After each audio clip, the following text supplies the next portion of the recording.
Planet Earth. Nothing has had such a remarkable impact on our planet during the last millennia as this object, made of 80% water, 10% fat, and 8% protein, the human brain. Obviously, the brain has accomplished amazing things. How can human thinking and consciousness be explained? Can they be reduced to purely material processes? Or are human beings more than just their brains?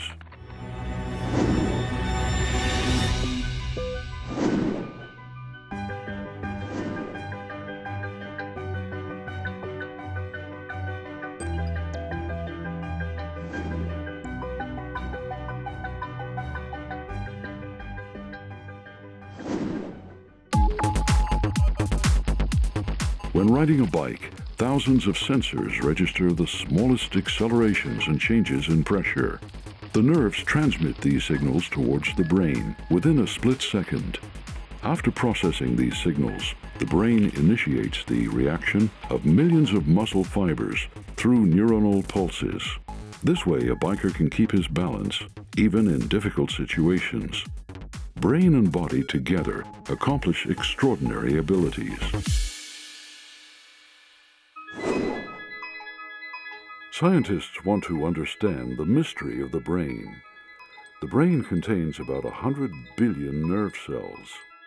Every neuron is connected with up to 10,000 other neurons. That makes more than 100 trillion connections. Lined up in a row as a chain, that would be 800,000 kilometers, a distance to the moon and back.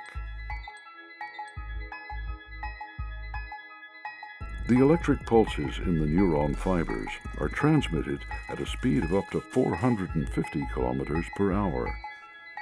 The operating frequency of the brain is only within the kilohertz range. This is remarkably slow compared to the recent giga and terahertz computers. While the brain only amounts to about 2% of body weight, it consumes about 20% of our total energy. That's enough power to illuminate a 20-watt light bulb.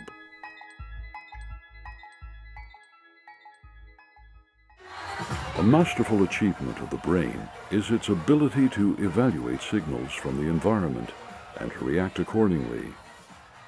The eye records several million optical stimuli every second by the receptors on the retina. Converted into electrical signals, they're transmitted via the visual nerve into the brain. Here they're processed and finally perceived as an integrated image. The ear, however, receives sound waves. The acoustic vibrations are converted into electrical pulses through tiny hairs. The acoustic nerve transmits these signals to the brain for processing so we can perceive sounds or noises.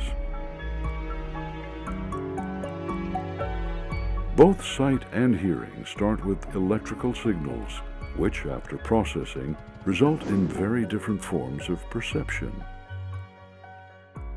These sense perceptions of sounds and images can be connected to meanings. They become symbols which make sense to us. This is the basis for all communication. Neurolinguist Petra Schumacher investigates the processing of language within the brain. There are countless languages in the world, and they're all processed and represented through our individual brain.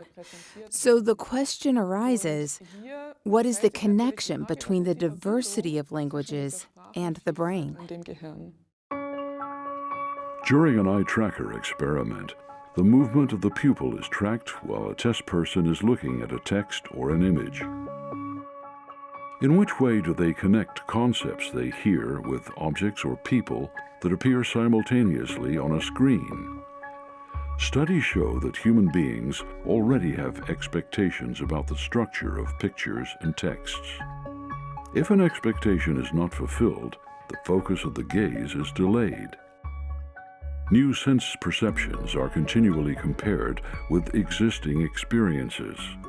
This establishes an important foundation for the understanding of meaning. What is meaning? This is a very interesting question because meaning at the level of a word is connected with our having a notion of a table or a chair, or with something like war and peace. We have abstract concepts and we believe that they are stored somewhere in the brain and can be recalled. But meaning can also arise within a sentence or communication.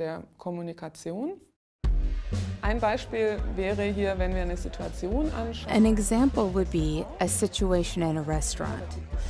Imagine there are many guests sitting at the tables. One waiter says to another, "The cappuccino wants to pay."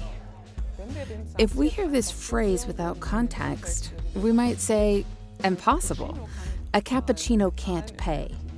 Paying is an action which must be performed by a person who can and wants to pay. Cappuccino is just a substance. What does the speaker mean when he says, "The cappuccino wants to pay"?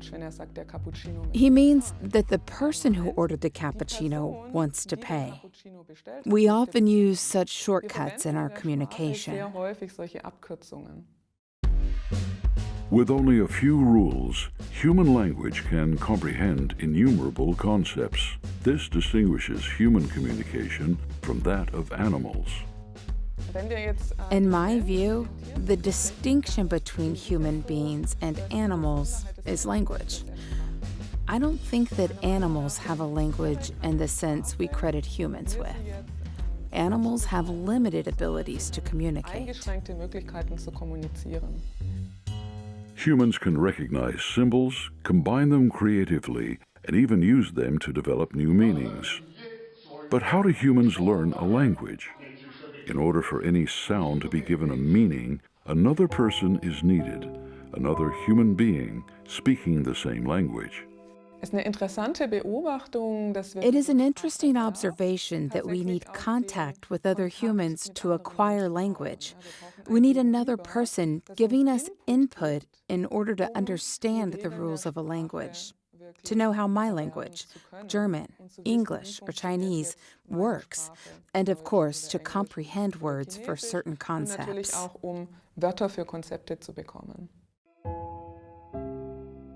The human brain exhibits innate fundamental skills, which must be developed by practice. Philosopher and psychiatrist Thomas Fuchs explains that this is not only true for language learning.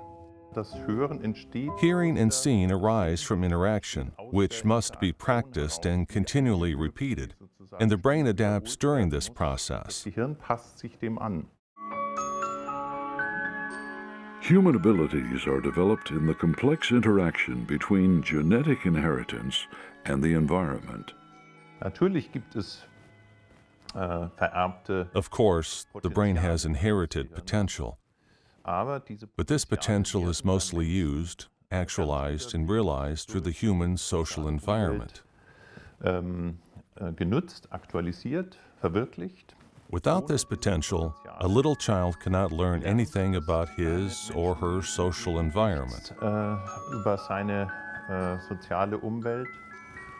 Without social interaction, he can't really get to know himself. Our self-consciousness, which we presuppose as self-evident, is a result of social interactions in which I have perceived myself as being perceived and spoken to by others.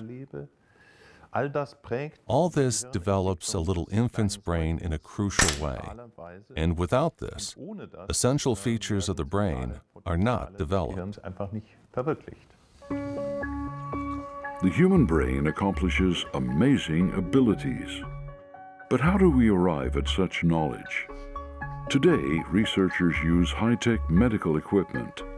The EEG, the electroencephalogram, records changes in the electrical activity close to the cranial surface, almost in real time.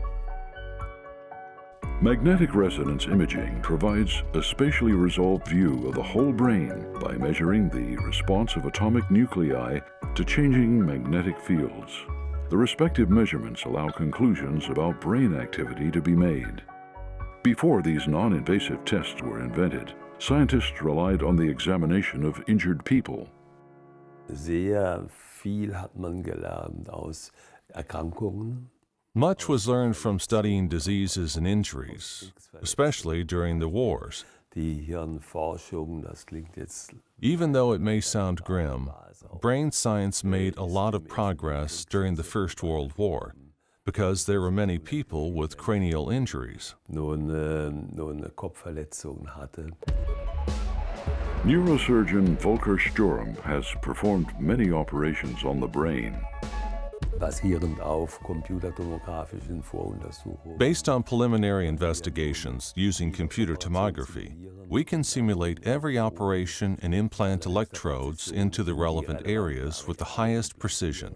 Die werden dann unter der Haut. Under the skin, these electrodes are then connected with a pulse generator, very similar to a pacemaker for the heart, which is implanted at the same position.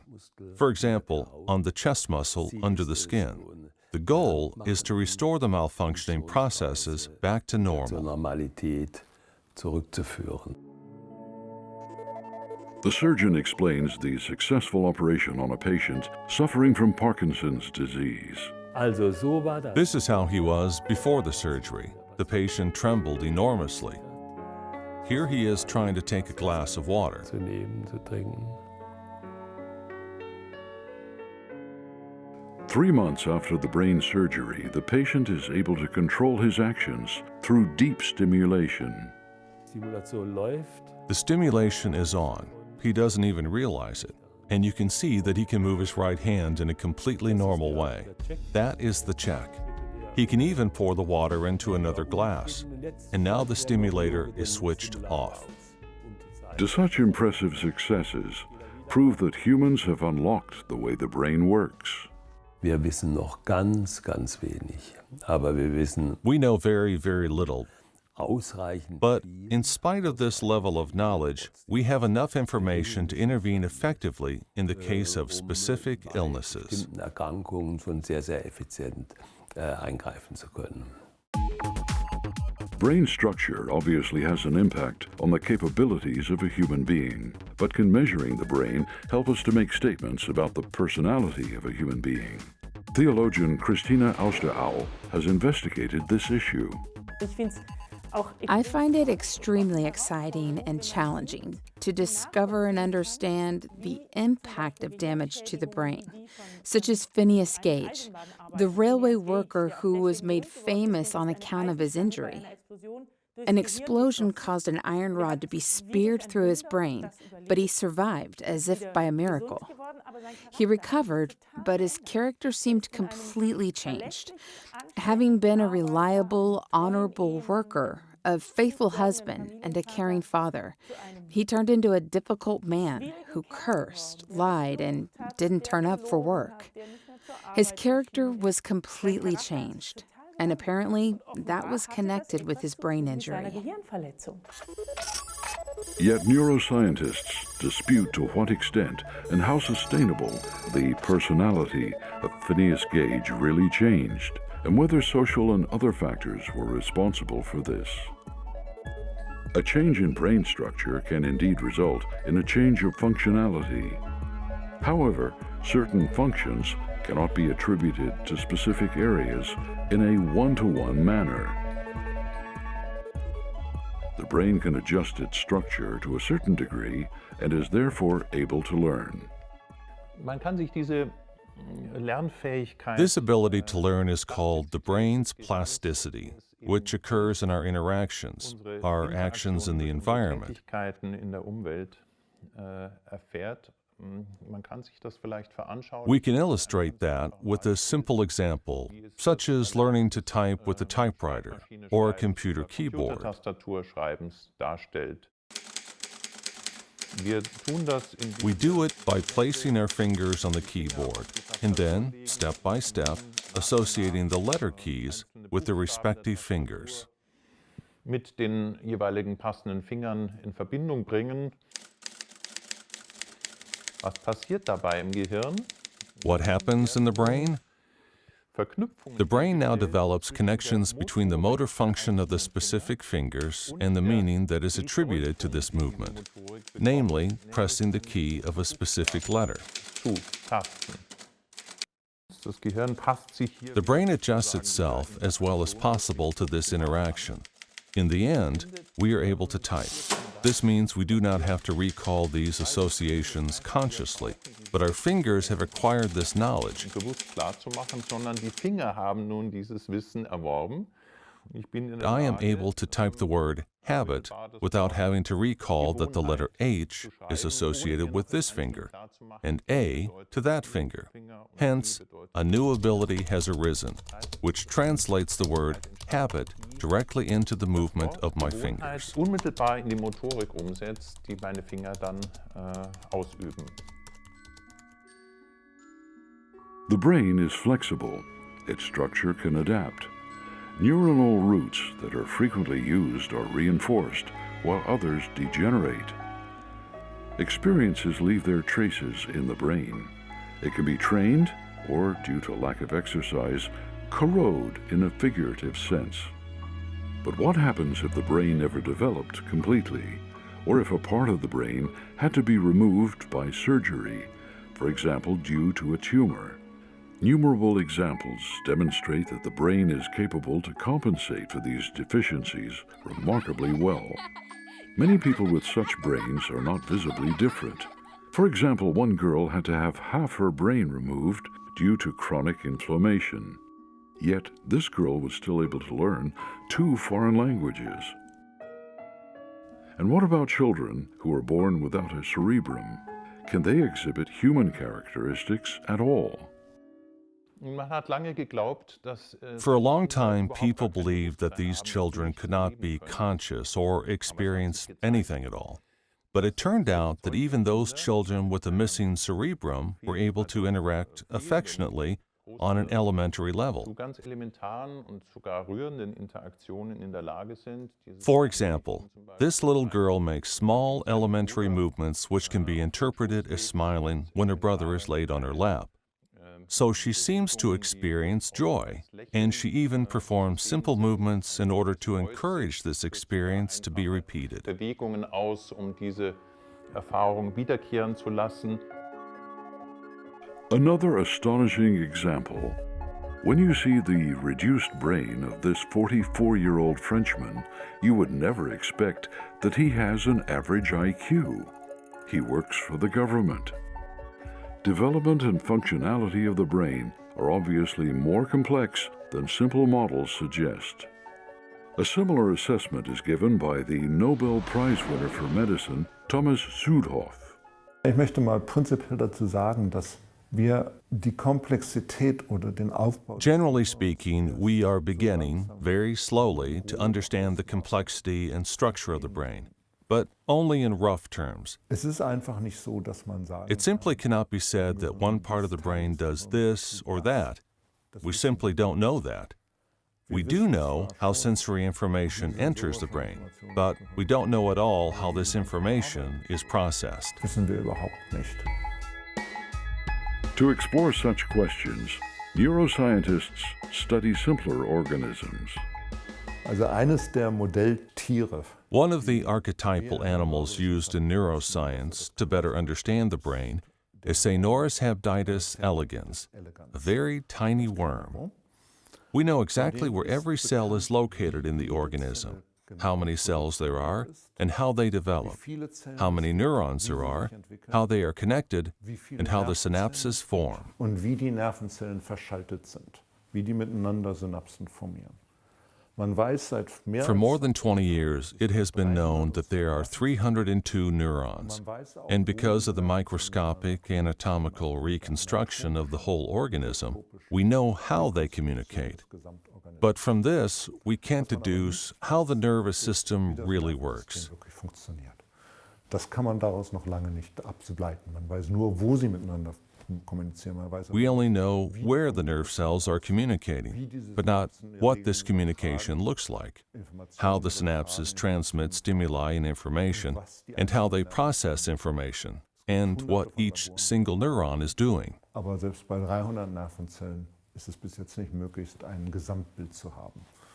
Human beings do not just have 302, but about 10 to the power of 13 nerve cells.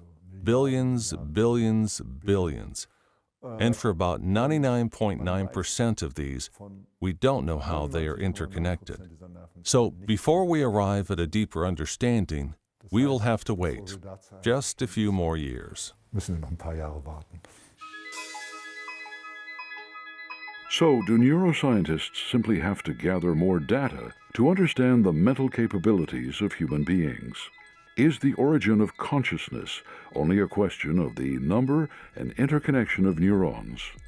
To what extent is neuroscience able to measure the complete state of the human brain? Neuroscientist John Dylan Haynes recognizes limitations. Das menschliche Gehirn mit seinen 86 Milliarden Nervenzellen. It is totally unclear what it would mean to measure the complete state of the human brain with its 86 billion neurons.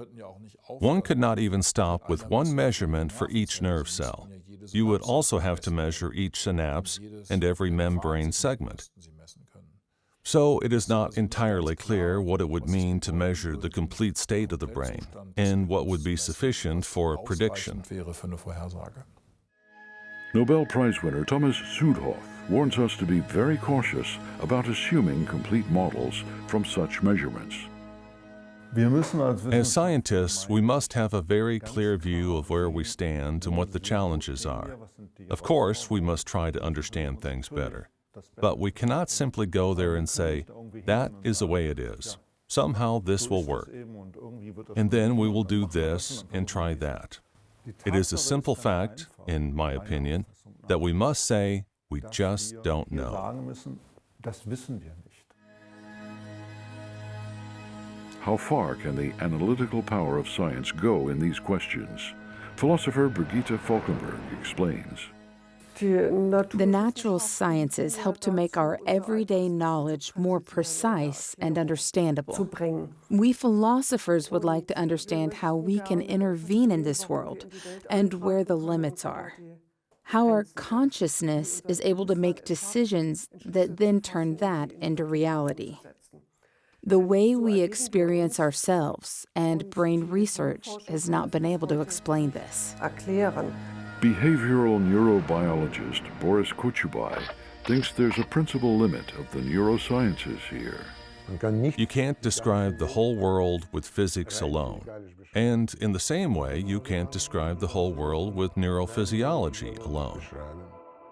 To illustrate his point, he uses a banknote. You can try to explain money in a purely scientific way. For example, there are materials like paper, metals, etc. This scientific analysis can be done, and it is not at all irrelevant, but it will never explain how money works. Finance is an academic discipline in its own right, and it can't be reduced to the material science of money.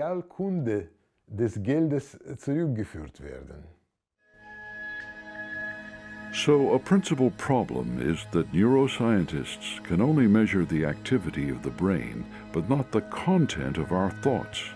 What a test person is thinking or feeling can only be communicated by that person. Philosopher J.P. Moreland explains this so-called first-person perspective. When a neuroscientist is going to try to do research on the brain and wants to know what's happening in a person's conscious life while the brain is undergoing certain activity, they have to stop and ask the person, what's going on? Now, why do they have to ask the person? Because the person alone has access to his own consciousness. All the neuroscientist has access to are the brain states, and so the neuroscientist cannot know what's going on in the consciousness because that is not discerned through scientific method or instrumentation. That is known from my first person, introspective awareness of the happenings going on inside of me, and other people don't have access to that. Sie beobachten ja meistens Scientists don't usually observe their own brain, but that of a test person. What somebody feels or experiences is the first-person perspective. It's like one of those trick pictures where I first see one thing, but then I look again and I see another thing. I never see both at the same time. I believe we will never find an equation which tells us that the neurons are doing this or that, and that causes... Here we already hesitate because we have no language to connect the two to each other. There are reasons to doubt whether a certain state of the brain can be equated with a certain thought or feeling.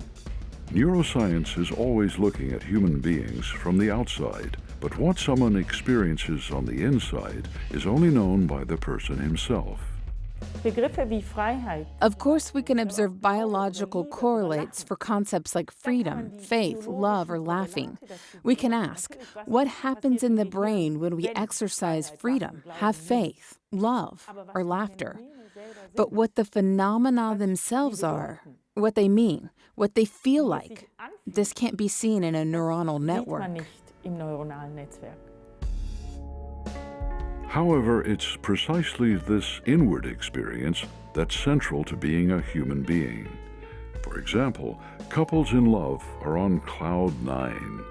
Neuroscientists could measure the hormone levels and the neuronal currents, but they can't say anything about the feeling of being in love. Falling in love seems to be more than just a biochemical process. If human consciousness were only a product of neuron activity, should we then not be able to reconstruct it by building suitable circuits?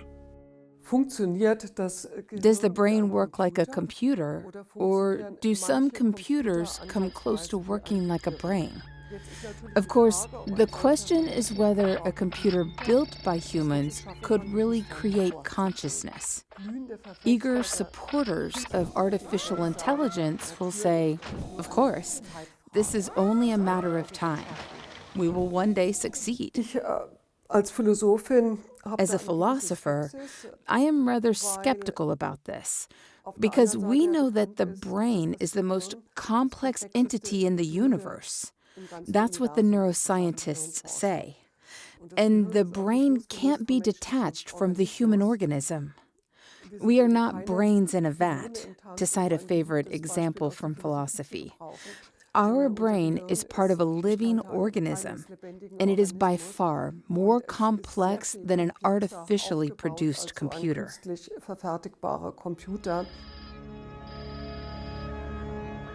Would it be possible to breed a neuron cell culture in a test tube, which then develops introspective awareness like the human brain? Can we imagine a computer developing self-awareness and saying, "I am"?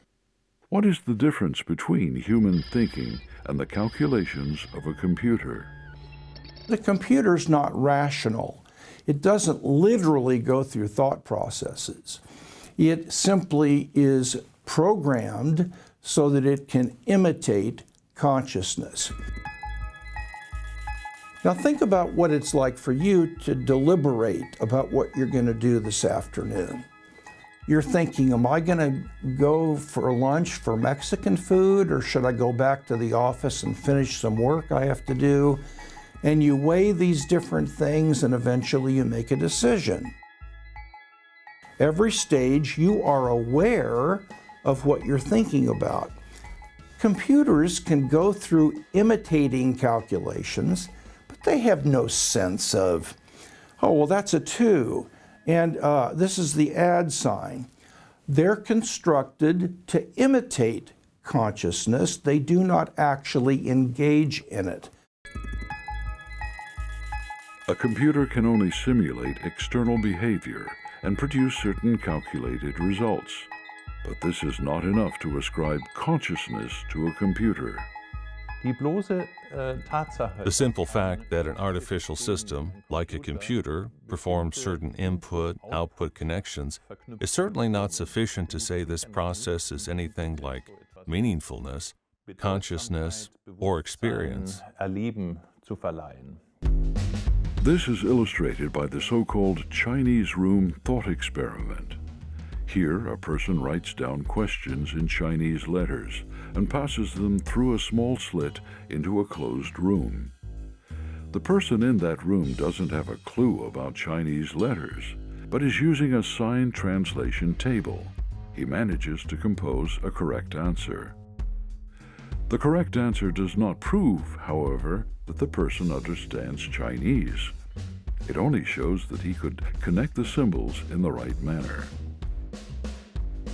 In the same way, a computer does not understand a language or its meaning, even if it might translate a text correctly due to good programming. The human ability to use language creatively and draw conclusions as a listener or reader, or to understand the intention of an author. I mean, these characteristics of human beings are going to be very hard to simulate as real human conversation using language recognition programs or other computer algorithms.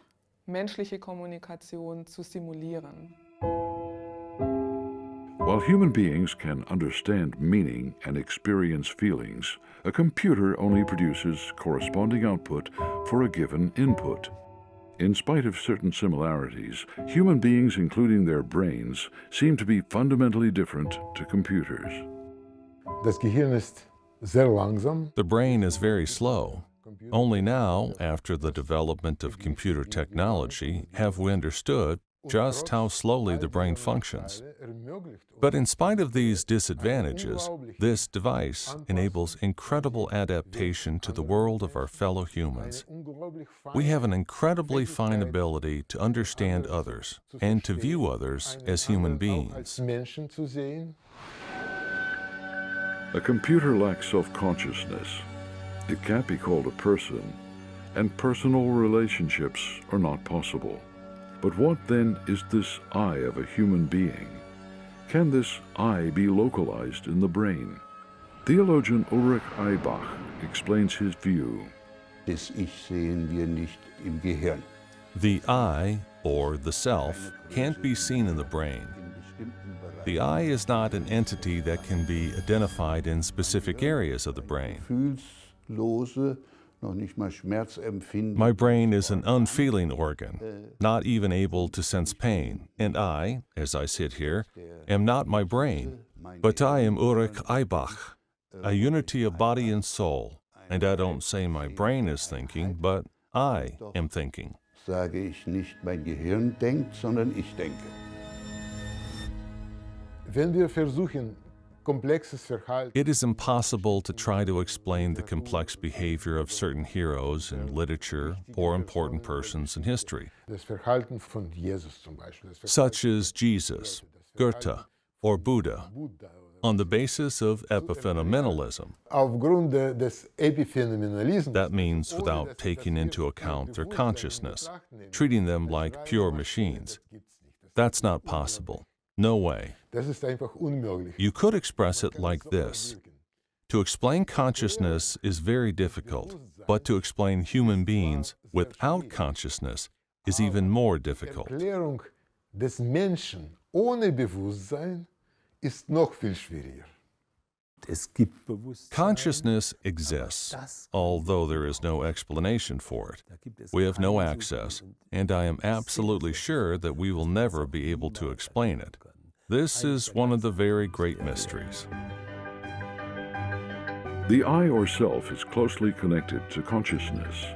That is, with the awareness which we have when we concentrate on our own subjective experience. The qualities we experience subjectively are called qualia. Im menschlichen Erleben In human experience, we find subjective qualities of experience, the so-called qualia.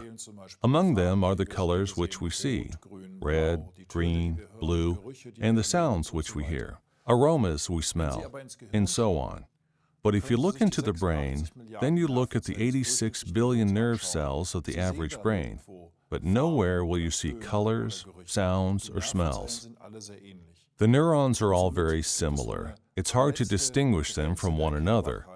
So we've reached the limit of our understanding. The question is, how can we principally explain these so-called qualia based on the activity of the brain? Wie How can we connect the cause and effect relationships in the body and neuronal network with subjective experience? How does the brain bring it about that I experience something and I have a feeling about something? Another thought experiment helps to illustrate the point. Let's assume we live in the year 10,000 AD, where we now have learned everything there is to know about matter. Human beings actually now have a God's eye, omniscient knowledge of everything there is to know about matter. Just assume that for the sake of argument. But now suppose that there is the world's leading neuroscientist named Mary, who can describe in complete detail the physics and chemistry and neuroscience of seeing something. So she can describe the wavelengths that bounce off, how it goes in and hits the rods and cones in the eyes and all that. She knows all the physical facts about what it's like to see. There are no physical facts she doesn't know, but she was born blind. All of a sudden one day she walks into the laboratory and, miracle of miracles, she suddenly, for the first time, gains the ability to see. She would now gain knowledge of a whole new world of facts. There would be facts like what it's like to see red, what it's like to see yellow, what it's like to see all kinds of things. Now, if she already knew all the physical facts before this miracle happened, and she learned brand new facts, those facts can't be physical facts. They have to be mental facts. And they are mental facts about qualia, what it is like to see red or see yellow. You cannot describe what it is like to be in pain through any material language. If you use the language of physics and chemistry or neuroscience, you may describe what causes the pain in physical language, but the pain itself is not capable of being described in any physical language because the language of physics and chemistry and biology and neuroscience do not contain the concept of what it is like to experience such and such. Qualia can only be described from the first-person perspective of the person having the experience. The first-person perspective and the scientific observer's perspective are two complementary ways to understand human beings. Both make statements that complement each other. What does it mean to say we are, we exist? From which perspective can we say that?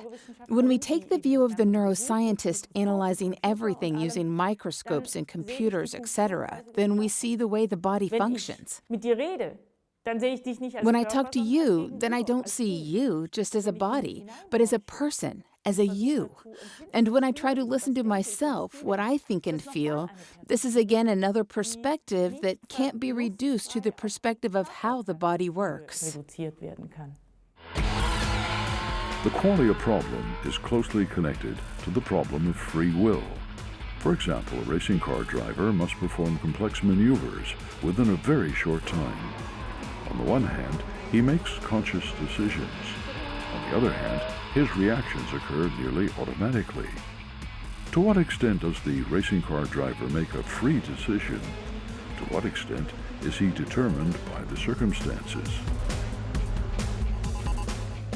For a long time, human beings were persuaded that they could decide and act freely and with responsibility.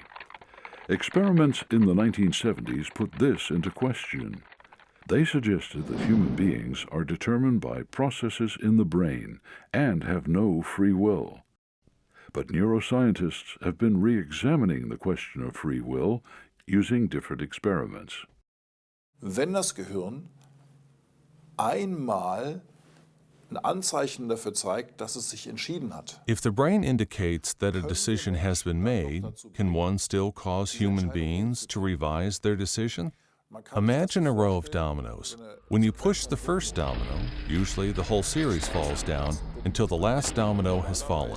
Fällt die ganze Reihe bis der letzte Stein auch umgefallen. It could be similar with decisions you make.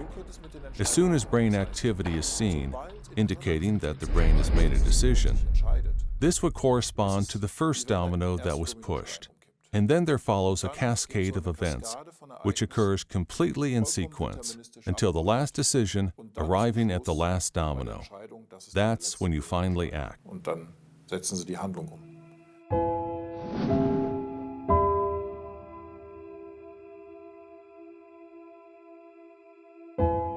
Die große Frage ist, ob diese The big question is whether these signals of decision really behave in this sequential way, or whether the person has the possibility to intervene in the process. This could be compared to removing a domino halfway along the sequence, interrupting the series at that point. die Reihe dann einfach abbricht. Wir haben dann Experimente gemacht. We carried out experiments which tried to detect in real time the emergence of the decision signals in brain activity, and then test whether the test persons could interrupt and change their decision.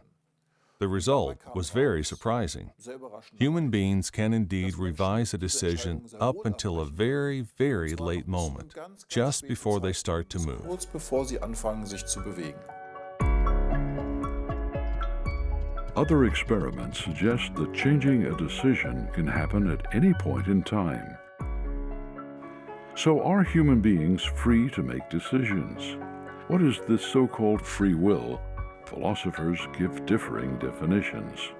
Free will is the active power to choose to do something or to refrain from doing it without anything determining which way I act. The choice is up to me. I am a first mover. Nothing can cause me to cause my actions, or that would be an action that was determined by what was causing me to do it. It wouldn't be a free act that I did. In scientific experiments, we can only observe and examine decisions in well-controlled situations. Human free will, however, manifests itself primarily in situations without a controlled setting. In which setting do neuroscientists examine freedom? Is it about pressing a button? Is it about planning my life? Or about whom I want to marry? Or whether I drink coffee or tea in the morning? Or is it about whether I press this particular button now or not, obeying the instructions of the instructor in an experiment? So, how do I define freedom? What does it have to do with me as a person? And what is this tiny increase in brain activity just before I become aware that I want to press this button?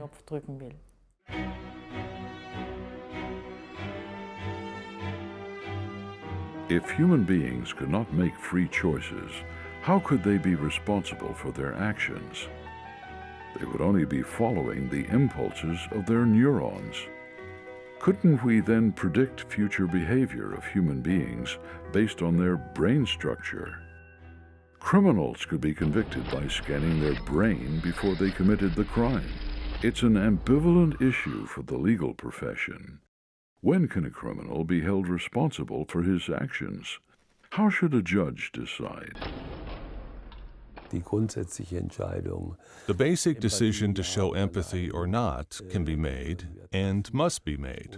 Our freedom lies in this capability. Unsere Freiheit. Ich wäre ein ganz schlechter Richter, weil I would be a very bad judge because I would ask myself, with regard to every patient, whether he made the decision himself or that it was the inevitable outcome of his genetic and brain structure and of the circumstances under which he had to live. genetischen Struktur, seiner Hirnstruktur und der Umstände, unter denen Is he really responsible? In my opinion, in many cases, you really can't say. Ich glaube, dass man das in vielen Fällen wirklich nicht sagen kann. Human consciousness and free will suggest that human beings cannot be reduced to the material processes in their body. Is the human self more than merely the material brain? I am not a divisible thing, and I can't exist in a percentage. That is to say, there can't be 85% of me here, or 35%. I'm an all or nothing kind of thing. I can't be divided into parts and one part thrown away and there's 80% of me here. I'm a whole that is either here or I'm not here. But every material object, including the brain, is divisible and can exist as a percentage. Indeed, the brain is obviously divisible, and in certain operations, they've taken out 55% of a person's brain, and after surgery, it's clear that the same person is there, but if they were their brain, then there would only be 45% of a person there. But everyone knows that's not true. You still have a unified conscious being that has lost some functioning, but they're still there even though the brain is divisible. But if the I or self is distinct from its brain, could there be consciousness without a physical body? Patients who are in a coma have repeatedly reported so-called near-death experiences. They say that they went through a tunnel or observed their own body from the outside, even though their brain activity could no longer be measured. Philosopher Gary Habermas has examined hundreds of such cases. We know that this tunnel thing is a fairly interesting experience of many, many people over the centuries. So a tunnel, a light, moving toward a light, experiencing what they are convinced are disembodied people around them, an angel, their grandmother, their father, their spouse, a child who was deceased. They experience being with somebody or an angel. And then those who get to the light will say, even atheists will say, wow, the light was so intense, way brighter than the sun, and yet I could keep my eyes open, and I felt this incredible kind of love.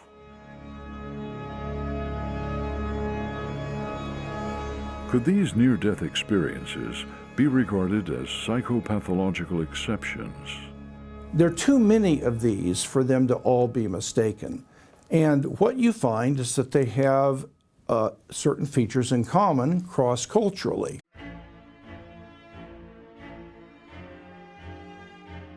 How can these phenomena be explained? Could a lack of oxygen be responsible for these experiences? Materialistic explanations encounter a problem at this point. Some patients who emerge from comas recount having perceived things which they could not have seen had they not had brain activity and were located in the operating room. One case of evidence for a near-death experience was a case of a woman. She reported, looking down at her body and then going further away and finding herself up above the hospital. And she's looking out at the horizon and she's saying, wow, that's a beautiful horizon. And then she looks down and there's this red tennis shoe on top of the hospital. So she reported seeing a red tennis shoe on the roof, and that got some interest. The medical doctor didn't believe it, but decided to check on a whim, found the shoe, and that's, to me, a decently evidential case of something seen at a distance from the person doing the reporting, as opposed to something that's reported in the emergency room. Such experiences are not isolated. However, they're hard to check scientifically and hence a matter of controversial debate. Sie können erstmal nur das erforschen, wo Sie First of all, you can only examine what you can arrange in systematic research processes, unless you want to rely on pure chance. To have a person in the MRI, the magnetic resonance imaging, just at the moment they are having a near-death experience is very improbable. That means our understanding of such processes can in fact only begin if we really have measured the brain processes during such an experience. Everything else is nothing more than an indirect conclusion about what might have happened, but it's not hard evidence. Apparently, science again reaches its limits at this point. But which role do worldview presuppositions play in the evaluation of these phenomena?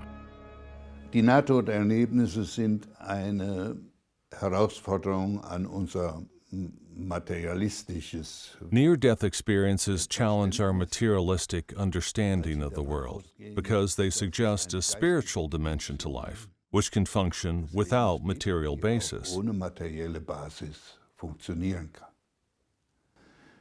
Die Frage ist also, The question, therefore, is whether the world is dualistic, that it is divided into two realms, a spiritual dimension and a material dimension. materielle Dimension. Human beings in all generations have seen their own existence in a greater context which went beyond the purely material world. The questions about the origin and destination of life, identity, dignity, self-worth, God, and eternity had a large impact on the cultural history of mankind. Are these questions about God and transcendence only another product of our brain? Neuroscientists have made interesting observations. You can stimulate that region of the brain and cause experiences of God that are illusory. They're solely the result of the stimulation of that brain site. But it doesn't follow from that there aren't real experiences of God where the experience of God stimulates the brain site, not the other way around. Is the existence of God refuted if neuroscientists can bring about transcendent experiences under suitable conditions? As a comparison, would the existence of a real pizza be refuted by the fact that we could simulate a pizza taste experience using suitable magnetic fields? The simulation of a specific experience cannot refute the actual existence of the object which can be experienced by the brain. Brain science can establish places in the brain that are activated when I meditate or pray. That's interesting, I suppose, but that doesn't really show anything about what meditation is. It doesn't show that there's no God of any kind. Neuroscience cannot provide an answer to questions about the meaning of life or the existence of God. It could only measure activities in the brain which go along with such experiences. Does that mean that there's no way to find traces of God at all? If there is a God, he must, as God, have left traces in this world. But traces are not simply self-evident. Traces are a matter of interpretation.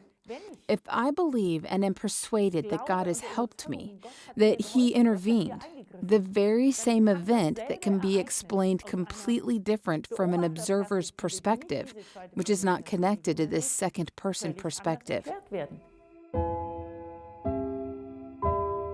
Scientific data and personal experiences can be interpreted differently according to the underlying worldview. If someone sees evidence for God's creative action in this world, he can understand human beings in a different context. In this view, human beings are not lost in the cosmos. I am spoken to by God. I am the you of God, his counterpart. I do not know this by myself. It is being said to me through biblical texts, through my traditions. I am God's you. And from here, I'm also told what my purpose is and how this fits into this greater, all-encompassing reality. Science cannot decide whether humans and this world are only made of matter or whether there's an immaterial dimension to reality. What responsibility do scientists have to ensure that they are not influenced by their own worldview? Ich glaube, dass wir als Wissenschaftler I believe that we as scientists have an enormous responsibility to try to communicate that we as scientists have to know where our limits lie. auch wissen, wo unsere Grenzen sind.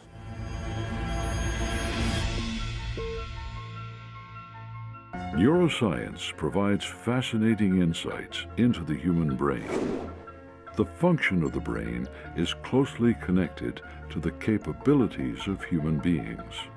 But can the essence of human beings be explained on the basis of material processes in the brain alone? Several experiences seem to elude such an explanation. Human beings are aware of themselves as conscious entities, and I, or the self, can experience colors, sounds, and pain. They recognize meaning, view themselves as authors of their intentions, and make their own decisions. Does it measure up to human identity to reduce these phenomena merely to the brain? Which worldview provides the best explanation for human beings with their fascinating brains and minds? The journey to the self suggests, I am more than my brain.